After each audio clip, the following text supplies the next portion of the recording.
Kyle, I think what you said is so important. And so can you end this podcast by giving us one sales tip? So I guess the biggest thing when it comes to chatbot sales is you gotta get them to understand what a chatbot is, right?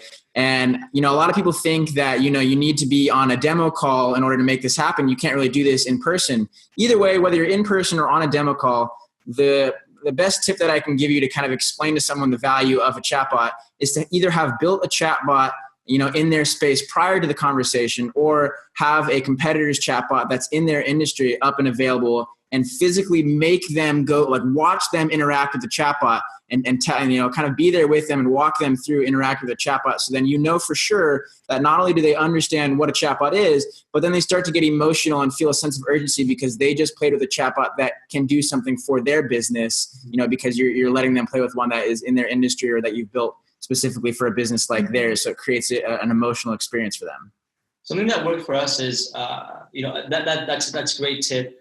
Is figuring out who to talk to. For example, talking to let's just say we're working with real estate, right? Talking to their marketing manager or their marketing team is a much better conversation than just having a one-on-one. Oh my God, agent. Absolutely. And also the type of people you talk to, like if that business owner or that enterprise person follows someone like Gary Vaynerchuk, it's like an easy sell.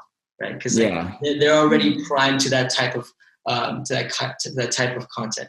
Mm-hmm. So that's my one tip of advice. Yeah, no, absolutely. I mean, I can't tell you how many conversations we've had with people from huge markets. Like Revlon or companies that are just massive globally, and they're just like it's so difficult to even get them to understand the concepts. So you're absolutely right.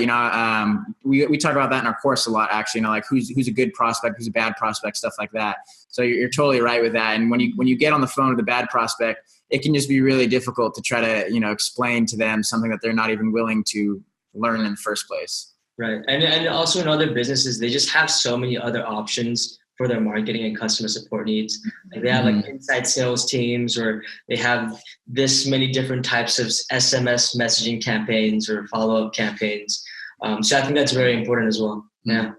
Yeah, no, agreed with that. And just to kind of follow up on that too. Yeah. Like we definitely noticed that it just doesn't make sense. Well, because we tried to build and then manage the bot campaigns on a monthly basis, but we have built and then just either taught or let people manage their own bots. And it seems like that's like the best possible scenario for an enterprise, is that you build it for them, but then they have their internal teams, and like it just makes way more sense for their team to manage the bot and learn how to do that. So then at the end of the day, it's like, well, we should just build it too so that we can understand that. So yeah, it definitely makes more sense, in my opinion, to go after like the small and medium-sized businesses that are more likely to outsource, their social media management, Facebook ads, SEO, all of that, like marketing and sales channel and work that they usually have to do. They usually are outsourcing that to someone already. So they already understand the power of letting an expert do what they're best at, and then letting them run their own business. So just like a final thought, I think, to kind of add to what you were saying.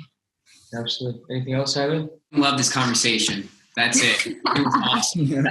Yeah, this was great, guys. I really laughed and smiled so much in the podcast in a little bit. So most of it is like pretty serious, but today when Jaime joins, it's always funny. It's always funny. Awesome. Well, thanks so much for your time, guys, and thanks, Richard, for the opportunity, and also letting us, give a course away at your meetup.